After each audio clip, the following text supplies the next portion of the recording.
Horor kemacetan terjadi di sejumlah ruas jalanan protokol dan arteri Jakarta usai hujan deras mengguyur ibu kota Jakarta malam tadi. Kemacetan juga diperparah karena berbarengan dengan jam pulang kantor para pekerja.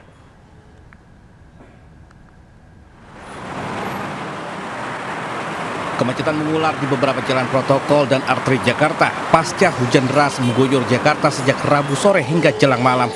Horor kemacetan ini terjadi selain berbarengan dengan jam pulang kantor, juga adanya genangan air dan banjir di beberapa titik. Salah satu titik kemacetan parah terjadi di Jalan Gatot Subroto, baik yang mengarah Grogol maupun menuju Pancoran. Sejumlah petugas juga berupaya mengurai kemacetan dan meminta pengendara selalu berhati-hati dan tetap tertib berlalu lintas. Kemacetan parah juga terjadi di Jalan Sudirman arah Bundaran HI dan Blok M. Bahkan akibat arus kendaraan yang nyaris tak bergerak ini, beberapa pengendara memilih untuk menepikan kendaraannya. Sementara sebagian pengendara lainnya memilih jalur alternatif agar tidak terjebak dalam kemacetan yang terlalu lama.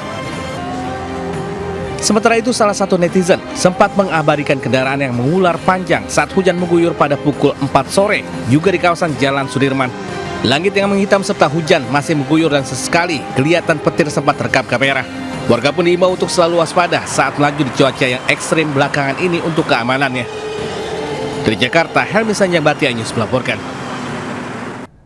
Ya, pemirsa, Jakarta menjadi kota di mana waktu tidak lagi bernilai seperti uang, melainkan berubah menjadi bensin dan kesabaran.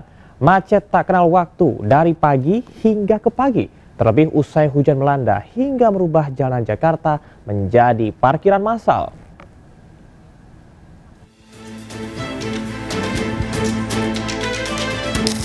Sampai hari ini belum ada formula paten untuk mengatasi kemacetan Jakarta. Dari pagi ke malam, bahkan hingga ke pagi lagi, ribuan kendaraan jalan beringsut di atas aspal kota metropolitan ini.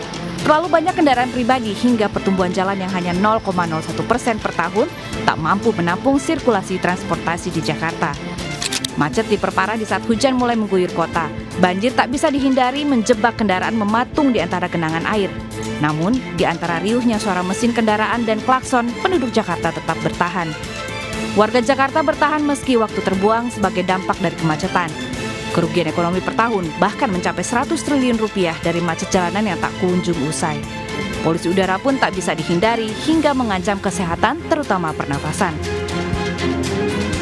Meski macet, Jakarta tetap menjadi magnet bagi pendatang. Sabar bukan lagi pilihan, melainkan syarat utama agar bisa bertahan di kota ini dan menundukkan jalanannya. Tim Liputan iNews melaporkan.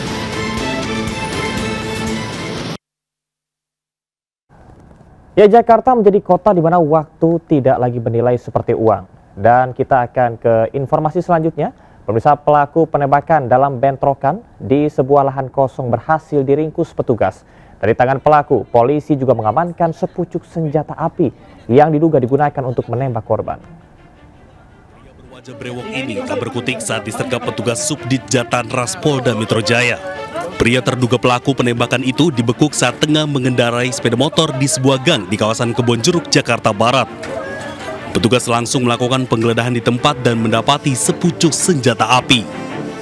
Pria ini diduga pelaku penembakan terhadap seorang pengacara berinisial WA saat bentrokan terjadi di sebuah lahan kosong di kawasan Karet Tengsin, Tanah Abang, Selasa pagi. Dalam bentrokan tersebut, korban seketika tumbang saat sebutir peluru bersarang di punggungnya. Korban sempat dilarikan ke RSUD Tanah Abang untuk mendapatkan pertolongan medis, namun akhirnya dirujuk ke Rumah Sakit Polri Kramat Jati untuk menjalani operasi.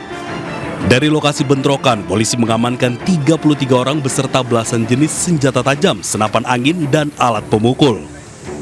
Kasus bentrokan yang berujung penembakan itu kini masih ditangani Polres Metro Jakarta Pusat. Dari Jakarta, Rani Sanjaya, iNews melaporkan.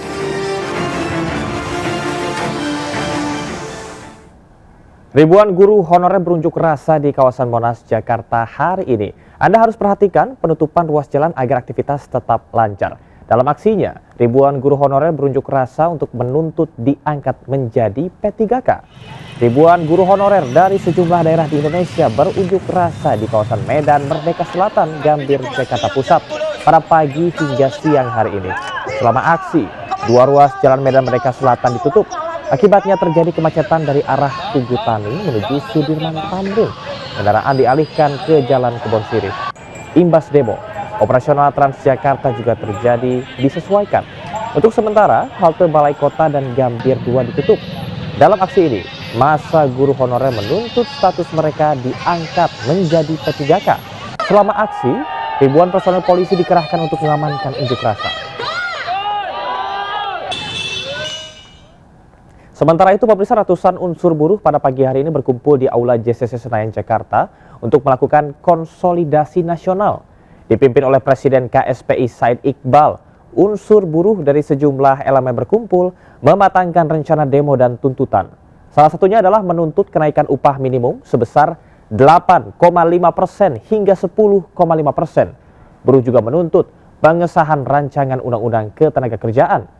Jika tuntutan tidak dipenuhi, sekitar 5 juta buruh siap mogok nasional dan turun ke jalan.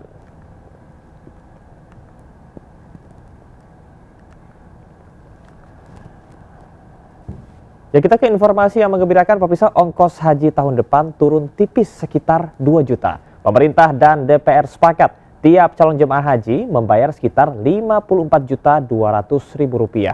Pemerintah juga memutuskan waktu tunggu berangkat haji dipukul rata menjadi 26 tahun.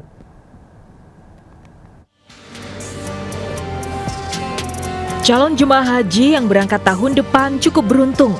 Komisi 8 DPR dan pemerintah sepakat biaya penyelenggaraan ibadah haji 2026 turun menjadi Rp87,4 juta atau turun sekitar 2 jutaan dibandingkan tahun sebelumnya.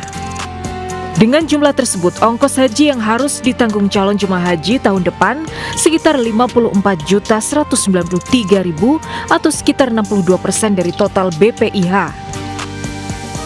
Biaya tersebut mencakup tiket pesawat, akomodasi, dan biaya makan selama ibadah haji. Besaran rata-rata BPIH tahun 1447 Hijriah 2026 Masehi per jamaah reguler sebesar Rp89.395,4550.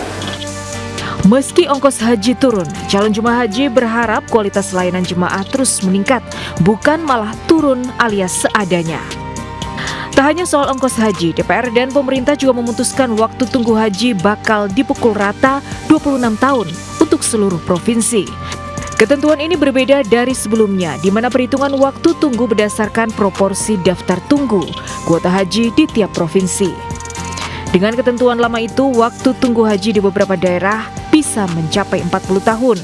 Wakil Menteri Haji Dhanil Ahzar mengatakan kebijakan baru ini akan diterapkan selama 3 tahun untuk memberi kepastian terhadap perencanaan dan anggaran penyelenggaraan haji. Tim Liputan iNews melaporkan.